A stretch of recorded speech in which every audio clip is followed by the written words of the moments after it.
नमस्कार. मशरूम लागवडीचा विचार मनात येतोय, पण यश मिळेल की नाही याची खात्री नाही वाटत, हो ना? तर आज आपण एक अशी आधुनिक पद्धत पाहणार आहोत जी फक्त सोपी नाहीये, तर त्यातून उत्पन्नही अगदी अविश्वसनीय मिळतं. अनेकांनी घरी मशरूम लावण्याचा प्रयत्न केला असेल आणि बरेचदा काय होतं, निराशाच हाती लागते. पण असं का होतं? नेमकं काय चुकतंय आपलं?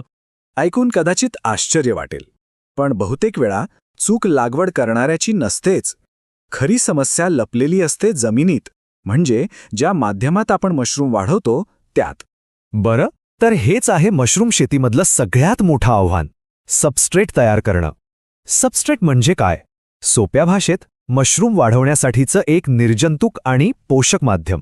आणि खरं सांगायचं तर हे तयार करणं खूपच अवघड काम आहे.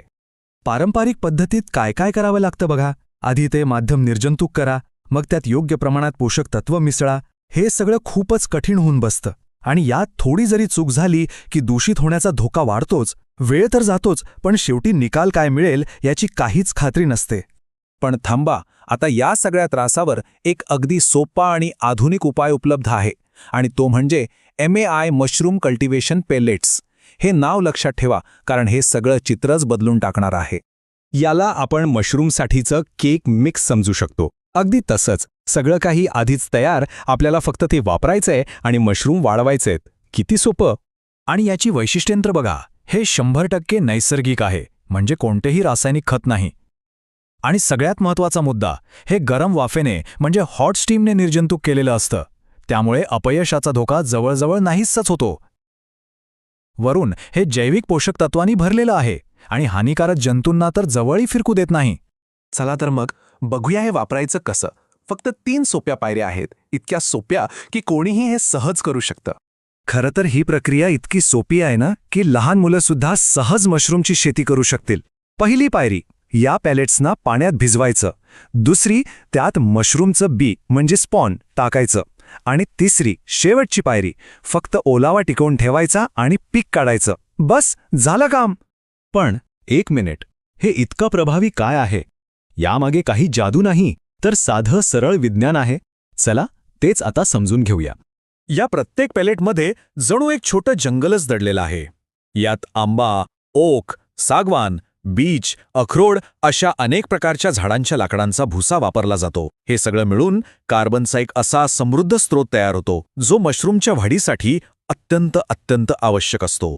आणि यात लिग्निन नावाचा एक खूप महत्त्वाचा घटक असतो. आता हे लिग्निन काय करतं, तर हे एक असं पोषक तत्व आहे जे एकदम रिलीज होत नाही, तर हळूहळू बाहेर पडतं. याचा फायदा काय, तर मशरूमला खूप काळापर्यंत स्थिर अन्न मिळत राहतं.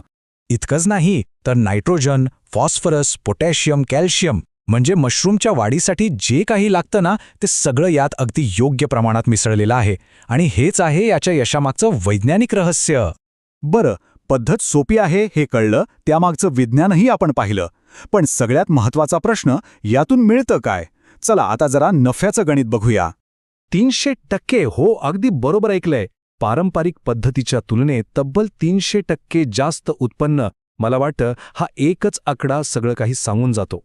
अजून सोपं करून सांगतो. समजा आपण 1 किलो माध्यमाची बॅग घेतली, तर त्यातून आपल्याला तब्बल 3 किलो ऑयस्टर मशरूम मिळतात. हे आहे ते 300%चं गणित. आता गुंतवणूक आणि परतावा बघूया. साधारणपणे फक्त 25 रुपयांच्या सुरुवातीच्या खर्चातून 600 ते 1200 रुपयांपर्यंतची कमाई होऊ शकते. म्हणजे विचार करा, हे आर्थिक गणित खरंच किती प्रभावी आहे. थोडक्यात काय, तर ही एक अशी पद्धत आहे जी सोपी तर आहेच, शिवाय किफायतशीर आहे आणि उत्पादन तर प्रचंड देते. म्हणजे कमीत कमी मेहनत, कमीत कमी खर्च आणि जास्तीत जास्त उत्पन्न. आता जाता जाता एक विचार करूया. जर शेती करणं इतकं सोपं आणि सगळ्यांसाठी सहज उपलब्ध झालं, तर आपल्या समाजाचं आणि आपल्या स्थानिक अर्थव्यवस्थेचं चित्र कसं असेल, यात किती मोठा बदल घडू शकतो, नाही का? यावर नक्की विचार करा.